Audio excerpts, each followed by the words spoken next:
Hi everyone, welcome back to my channel Growing Up Blue, where I post weekly vlogs about my Australian cattle dog puppies Rocket and Bindi and take you along on our training journey and puppy adventures. Today I will be updating you all on Bindi's Overbite journey.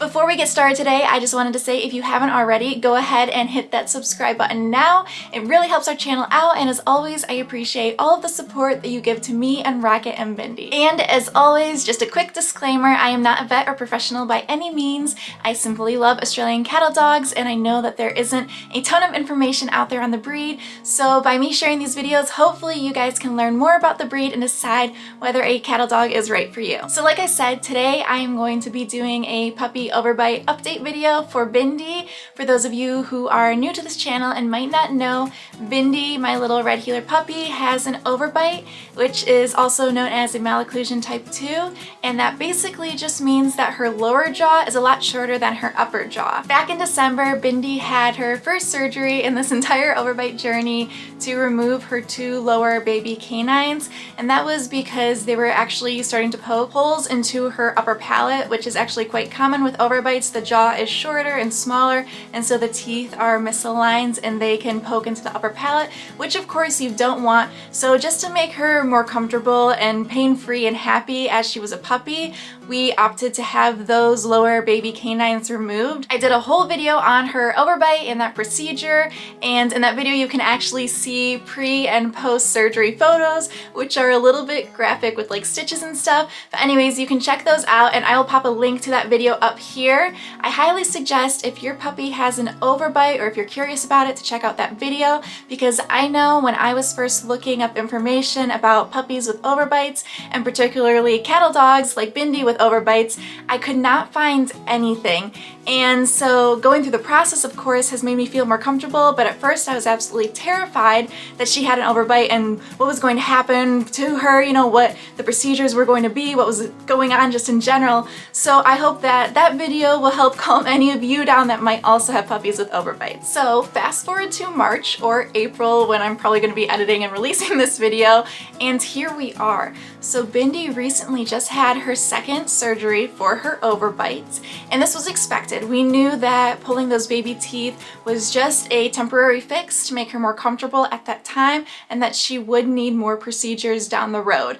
Now, we didn't exactly know what those procedures were going to look like, because of course you can't really predict how her adult teeth are going to come in, you know, whether miraculously her jaw will catch up, which we didn't really expect, but still you don't exactly know what it's going to turn out like by the time the teeth come in. So from the time of December with her first surgery to March, actually last week, exactly a week ago when I'm filming when she had her second surgery, we went to a lot of recheck appointments, just monitoring how those adult canines particularly were coming in. Now, these appointments were every other week, and we would drive to the vet dentist specialists and they would take a look at her teeth, how they were coming in, if they were going to impact her upper palate, making sure that her canines coming in on the bottom weren't affecting her upper canines. And of course the rechecks too kind of had to keep happening because we expected her adult teeth to be in a little bit earlier, but then they took a little bit longer.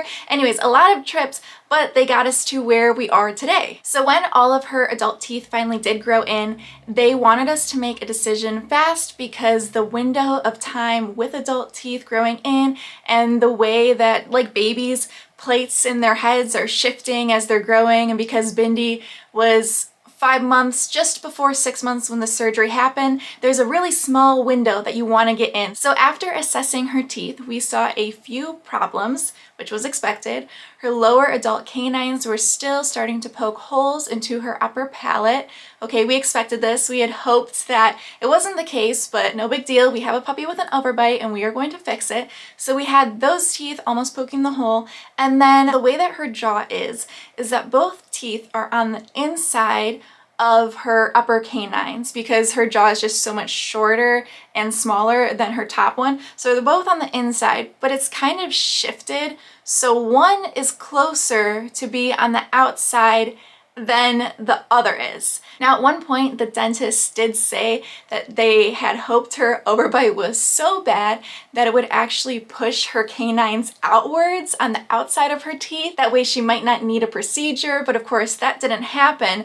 But to help it get closer to where we wanted it to be and not have it affect those upper teeth and perhaps get her teeth locked with each other was to do ball therapy. Now, I talked a little bit of ball therapy in my last video of Bindi at 5 months old, the milestone video, which I'll put a link to up here. But basically, ball therapy kind of just works like a retainer would in a human. You put the ball in their mouth and then they chew on it, and over time, slowly but surely, it pushes their lower canines particularly out. This is a common treatment for overbites, and if you Google it, you can find out more about ball therapy. So we had kept doing ball therapy, but her teeth were still on the inside, not as far as we wanted, and on the one side, like I said, that was shifted a little bit more out, it had started to affect the upper tooth, and there was the potential for those two teeth to get locked together, which would be extremely uncomfortable and, make it nearly impossible for her to eat. So we were presented with two options as far as surgery. Now, the first option was to do an inclines plane wedge. And what that is a retainer that actually goes into their teeth, onto their teeth, like an orthodontic appliance would. The problem with the incline plane was that they have to go under once to put it on and once to take it off, so that's already 2 times. And then if it breaks, your dog has to be put under again, and then if it breaks again, they have to be put under again to fix it. And then also they can't play with any toys. And then because we have Rocket, they couldn't play with each other for like 4 weeks. And you really don't want to put your dog under that much. So with all of this kind of building up together, it felt like that really wasn't the right option. A lot of people choose it when they don't want to extract teeth. But like I said, I just felt, and my family felt, that the risk of putting Bindi under that many times, it just didn't feel like it would be a very successful, procedure, because it could break for Bindi's case. Now, the second option, the one that we went with and the one that the vet recommended, is called a Wedge Gingivectomy.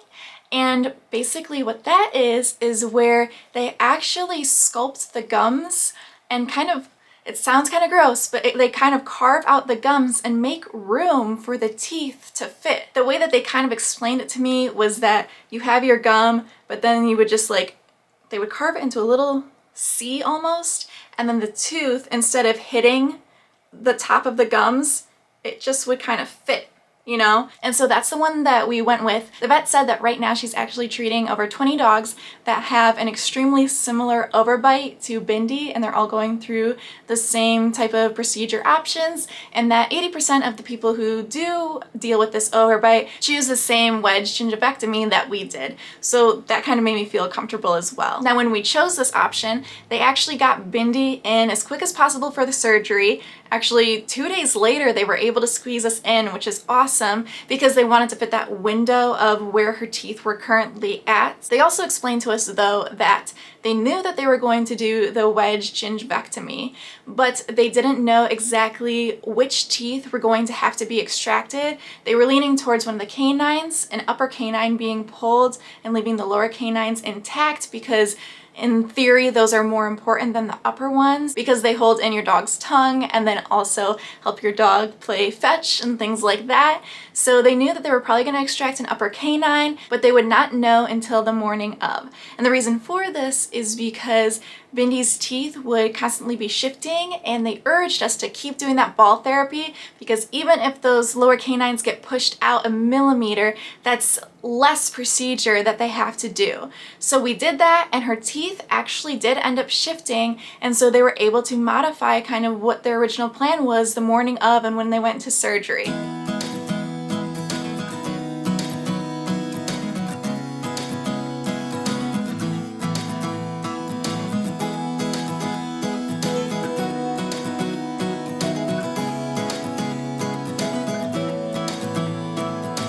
So we drove to the dental specialist that morning, and of course I was very nervous. I always am when it comes to these dogs because I love them so much. And little Bindi is a trooper, let me tell you. She went in, they did the surgery, they called us, said that she's doing great and that we could pick her up. The whole thing only took 4 or 5 hours by the time we picked her up. So anyways, she did do super great and she is recovering great, and I'm so happy about that. I do have pre and post photos that I'm going to pop up on the screen in just a second on one of these sides here. If you guys don't like looking at stitches, don't like looking at dog mouths that might have had some teeth pulled or surgery done, I suggest maybe just skipping ahead a minute, maybe 2 minutes or so. But for everyone else, I'll pop up these photos now. And on the top, I'm going to put the pre-photo, and on the bottom, I'm going to put the post photo. So these photos are only of one side, and she actually got teeth pulled on both sides, but this was the one where the major work was done. So real quick, I am going to read you what the official medical treatment was listed as on these papers that I have here. And bear with me because I might pronounce them wrong, and I barely understood any of it. You might barely understand any of it, but I'm gonna read it and then kind of explain what they ended up deciding to do her procedure as. Complete extraction of the left maxillary first premolar with creation of wedge gingivectomy at this site. Complete extraction of the right maxillary canine tooth as well as the third mandibular incisor. All sites closed with absorbable suture that does not need to be removed. Operculectomy of the noted teeth that have not yet erupted to help promote normal eruption. So what we can translate all of that to is that on the left upper side of her mouth, they removed the first premolar and they did the sculpting on that side, and then on the right side they removed her actual upper right canine, so the big tooth there, and then they did the sculpting, and then on the bottom right hand side they removed one of those little front teeth there because it was so crowded. The mouth does heal fast, and these are absorbable stitches, and they said don't really worry about anything. The only reason to worry about something would be if Rocket and her were doing the mouthing and for some reason his canine went directly into her wounds, then it could get infected. But other than that, they said that the mouth heals fast. So like I said, she is recovering and she is doing great. I'm so proud of her for what she's had to go through so far, and I really hope that we are starting to see the light at the end of the tunnel and get to, you know, maybe the ends of these big surgeries, which I think that we are. Teeth constantly shift. Even as dogs are adults, they can shift, so of course things could change, but for right now we're on the right track. So the next steps for Bindi. I'm sure you guys are dying to know what the next steps are, and honestly I am too. They said for us to continue ball therapy, and we actually had a recheck this morning, actually 1 week directly from her surgery, just to see how it was going. They took a mold of her teeth just to compare her progress.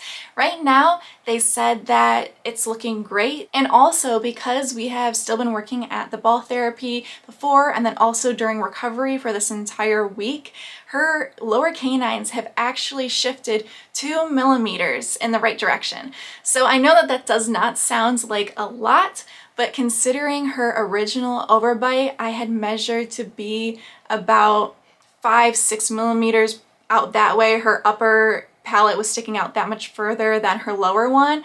I feel like comparing the 5-6 millimeters to the 2 millimeters, that's like 2 millimeters is a big change, even though it's like really small. So that's going in the right direction, and they said to just keep that up. Now they did warn us that sometimes with the wedge gingivectomy, you do have to have more than one procedure just because of the way things swell and heal and change, and gums kind of want to re-heal onto themselves, if that makes sense. That she might need to have a second procedure to maybe extract more teeth if they're still too crowded, or maybe sculpt a little bit more. Now we do have another recheck with the vet dentist 1 more week from today to make sure that we are still making positive progress with the ball therapy and that her teeth are moving in the right direction. I'm sure at that one we will know more because her mouth will be more healed as far as what to expect for next steps, if she is going to need another procedure like the wedge gingivectomy,